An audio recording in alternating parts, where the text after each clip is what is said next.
Cruel, destemida e implacável, dominou a arte de caçar como nenhum outro animal, deixando rastros de destruição e medo por onde passava, fazendo os aldeões se trancar em casa por meses. Esse é o Extraordinário Selvagem e hoje vamos contar a história dessa tigresa que matou 436 pessoas e teve sua história relatada em livros. Mas antes disso, se inscreva nesse canal e deixe o seu like. Lembrando a vocês que todas as histórias contadas aqui são totalmente reais. O tigre de Champawat foi uma lendária fêmea de tigre de Bengala responsável pela morte comprovada de 436 pessoas, muitas das quais devoradas na região indiana de Kumaon, na fronteira entre a Índia e o Nepal, durante o final do século XIX e início do século XX. 1900, Himalaia, oeste do Nepal. Uma aldeia rural aos pés do Himalaia surgiu entre as montanhas um animal com uma fome insaciável. Começou a rodear a aldeia e na parte da noite os moradores ouviam a movimentação da fera passear nas ruas do vilarejo e o gado começou a ser devorado noite após noite. Os moradores começaram a suspeitar que fosse um leopardo das neves, mas como os ataques continuavam, eles perceberam que era muita carne para um leopardo comer sozinho. Foi aí que eles começaram a desconfiar de um tigre e a suspeita foi confirmada quando no meio do dia uma moradora viu a tigresa atacando uma das suas cabras. Com a suspeita confirmada era a hora de agir, mas os aldeões não possuíam armas de fogo. Suas únicas armas eram foice, lanças e facões, mas mesmo assim começaram a caçar o animal e foi aí que a felina fez sua primeira vítima humana. À luz do dia, nas proximidades da aldeia. Ao sentir o gosto da carne humana e perceber que caçá-los era bem mais fácil do que os outros animais, a tigresa mudou seu foco e começou a atacar rotineiramente as pessoas da aldeia. Em poucos meses, dezenas de moradores começaram a desaparecer e ao redor da mata surgiam alguns pedaços de membros, como braços e pernas, que a tigresa deixava para trás, até chegar ao ponto que todos os moradores já tinham perdido alguém em sua família. Com medo, as pessoas passaram a se trancar dentro de casa, fazendo aquele vilarejo parecer vazio. Mas a tigresa sabia que em algum momento eles teriam que sair, pois os mantimentos iriam acabar e ela esperava pacientemente. Apavorado, os moradores contactou as autoridades das cidades próximas, porém como a aldeia era distante, as autoridades não acreditou muito naquela história. 24 meses depois dos primeiros ataques, o governo do Nepal enviou uma pequena comissão do exército até a aldeia, a fim de caçar a tigresa. A movimentação dos homens na floresta fez com que ela descesse o rio Sarda, que faz fronteira com a Índia, mudando o território, mas o terror se mudou com ela. A mudança de habitat fez com que ela voltasse aos velhos hábitos de caçar animais, até encontrar sua primeira aldeia repleta de humanos, dessa vez indianos.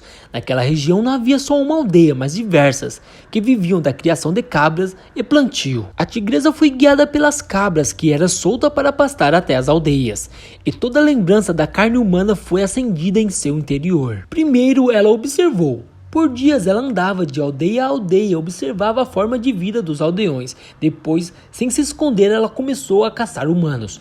Ela ia de aldeia a aldeia fazendo suas vítimas, sem medo de qualquer tipo de retaliação. Cabras não o satisfaziam, mas eram humanos que ela desejava em seus dentes. Em suas vítimas, a maioria eram mulheres e crianças, pois eram elas encarregadas de buscar lenhas e coletar frutos, sendo assim uma presa fácil para encher o estômago dessa grande predadora. E a tigresa entendeu isso rapidamente. Os ataques aumentavam a cada mês conforme ela ganhava confiança. A impressão era que ela tivesse mapeado a região, pois ela variava e nunca atacava um vilarejo mais de uma vez, driblando os caçadores e muitas vezes o devorando, já que eles não possuíam armas de fogo, mas sim armas artesanais. A fera ficou conhecida como a tigresa de Champawat, correspondendo toda a região que ela atacava, mas entre os moradores locais o seu nome era outro. Alguns chamavam de rainha, deslumbrado pela imponência da fera, já outros chamavam de demônio, e sofria com o medo constante de ser a próxima vítima. Caçadores britânicos ficaram sabendo da história e muitos foram até o local para tentar se gabar caso abatesse a tigresa, porém todos sem sucesso. Por conhecer bem a região, a tigresa atacava e caminhava cerca de 32 quilômetros, distribuindo seus rastros e confundindo os caçadores, mostrando que ela não era um animal apenas forte, mas também muito inteligente. Agora era oficial, a região de Chapawati tinha uma verdadeira devoradora de homens, que ninguém conseguia caçar e muitos nem tentavam mais ir atrás dela. Esses ataques se tornou rotineiramente. Até em 1907, a fome da tigresa pareceu aumentar e os ataques também. Não tinha mais um espaço de 7 a 6 dias que geralmente costumava ter. Agora ela atacava todo santo dia. Muitos ela comia, mas muitos ela abatia somente por diversão, deixando a vítima inteira para trás. Até que os ataques começaram a ser somente em um vilarejo chamado de Kumaon. Por uma semana os ataques foram diários, fazendo os moradores se trancar por 5 dias dentro de casa sem sair para nada, até que a tigresa fosse embora. Durante esses dias era possível ouvir ela rosnando, irritada em volta das casas. Muitas vezes ela tentava entrar dentro das residências, arranhando as portas. Depois de 5 dias ela desistiu e foi para outra aldeia em busca de uma refeição mais fácil. E é claro, ela fez mais vítimas. Com o tempo, as pessoas que trabalhavam no campo começaram a ficar atentas e perceber que a tigresa parecia acreditar que estava realmente reinando em todo o local, pois após um ataque, ela rosnava muito alto, como em uma comemoração, e dava para ouvir em todas as aldeias vizinhas o seu rosnado. Toda vez que se ouvisse o rosnado, era porque ela tinha pego sua caça e arrastado para a floresta e não queria ser incomodada. Foi quando o experiente caçador chamado Jim Corbett chegou na região e deu sua palavra para os chefes de cada aldeia que iria matar a fera, pois a matança já fazia 7 anos.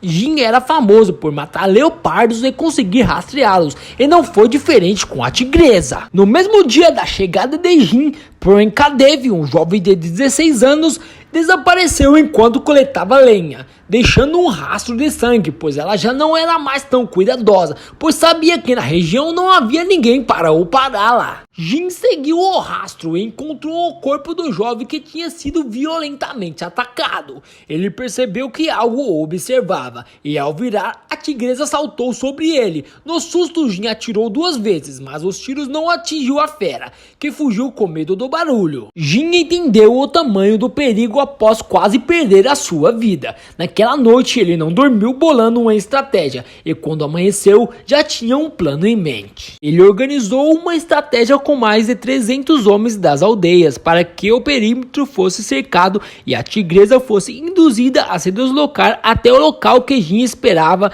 ansioso. Por volta das meio-dia, a rainha, como era conhecida, ficou na mira de Jim e foi abatida. Após essa experiência, a vida de Jim teve 2 grandes reviravoltas. A primeira foi que de caçador, Jim passou a ser investigador e escritor, pois foi atrás das famílias das vítimas que a fera tinha feito. Ele chegou à conclusão que pelo menos 436 vítimas tinham perdido sua vida por um ataque da tigresa, 200 delas somente na aldeia do Nepal. Sua vida se resumiu nas caçadas e registros de todas elas, e depois viraram livros, porém uma segunda reviravolta estava por vir na vida de Jim. O tempo passou e a velhice chegou para o exemplar caçador, e com ela muitas reflexões.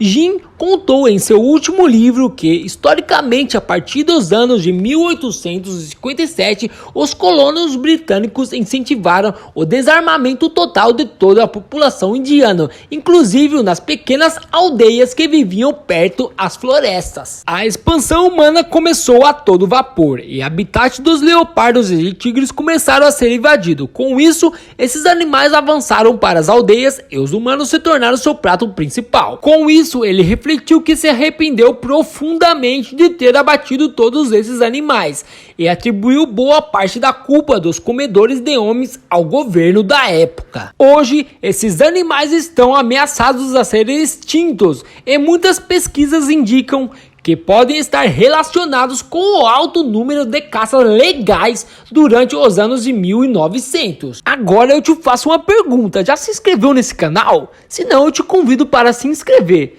para ficar por dentro de toda a extraordinária vida selvagem. Esse vídeo vai ficando por aqui, mas no próximo vídeo eu vou te contar a famosa história do leão de Panar. Não perca!